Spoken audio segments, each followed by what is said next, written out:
ma'am, do you think students need a different approach for CUET exam, or the board's preparation will suffice there? The way board papers are very different from CUET paper, and it is designed in a objective manner.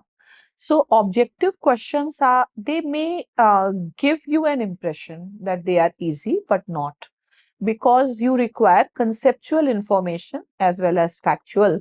And I have seen that the standard of CUET has been good last year, and that was the first time. But from now onwards, the difficulty level is going to increase because they will have to eliminate the students. So, those who are looking for prestigious universities like Delhi University and then the prestigious college, as well as a subject of your choice, keeping in mind your future career, this is the time. Be very, very serious.